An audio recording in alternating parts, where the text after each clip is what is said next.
हाय, Shilpa's kitchen मराठीमध्ये तुमचं स्वागत आहे। आज आपण चवळीची भाजी बनवत आहोत, तर चला बनवायला सुरुवात करूयात। तर चवळीची भाजी बनवण्यासाठी मी इथे एका भांड्यामध्ये 1 कप मोठी चवळी घेतलेली आहे। याला मी स्वच्छ धुवून घेणार आहे। मी चवळीच्या भाजीसाठी मोठी चवळी जास्त प्रिफर करते, पण तुम्हाला हवं असेल तर तुम्ही मोठ्या चवळीऐवजी छोटी चवळी देखील वापरू शकता। तर ही चवळी मी स्वच्छ धुवून घेते। चवळी धुण्याचं कारण की त्यावर कीटकनाशके फवारलेली असतात, त्यामुळे आपल्याला कडधान्ये ही स्वच्छ धुवून घ्यावी लागतात। तर आता या चवळीला मी ओव्हरनाईट म्हणजे रात्रभर भिजत ठेवत आहे।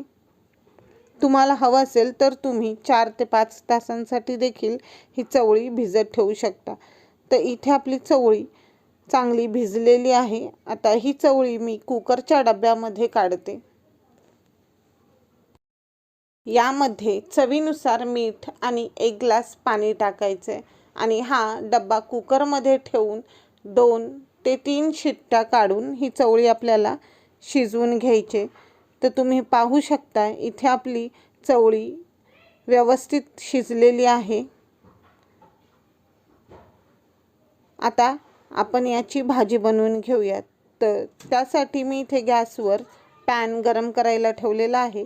या पॅनमध्ये मी 1.5 पळी तेल टाकले। तेल गरम झालं की त्यामध्ये थोडीशी मोहरी आणि जिरे टाकायचे। मोहरी तडतडली की मग जिरे टाकायचं, पहिलं टाकायचं नाही। आता यामध्ये आपण 2 बारीक चिरलेले कांदे आणि 1 चमचा अद्रक लसूण पेस्ट टाकायचे। कांदा लालसर होईपर्यंत परतून घ्यायचा आहे।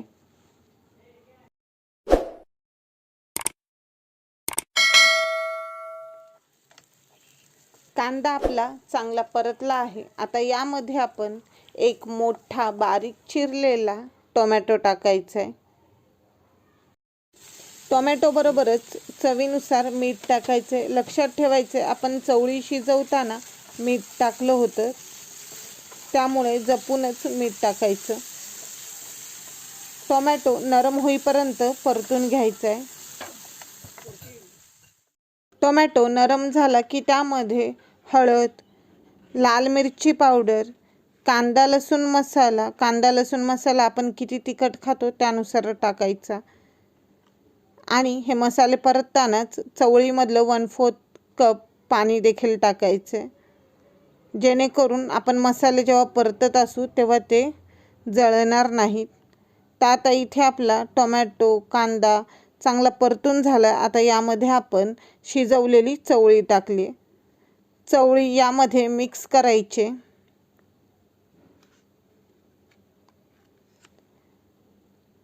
चवळी शिजलेली आहे त्यामुळे याला जास्त शिजवत बसायचं नाहीये। आता यामध्येच आपण थोडासा गरम मसाला देखील टाकलेला आहे, ऑप्शनल आहे, नाही टाकला तरीही चालते। ह्या चवळीच्या भाजीमध्ये मी थोडंसं पाणी ठेवणार आहे। तुम्हाला जर पूर्ण सुक्की भाजी हवी असेल तर त्यातलं पाणी पूर्ण आटवून घ्या। गॅस बंद करते आणि ही चवळीची भाजी मी एका प्लेटमध्ये काढते। तुम्हाला ही भाजी कशी वाटली ते मला कमेंटमध्ये सांगा। जर आवडली असेल तर व्हिडिओला लाईक करा, शेअर करा आणि चॅनलला सबस्क्राईब करायला विसरू नका।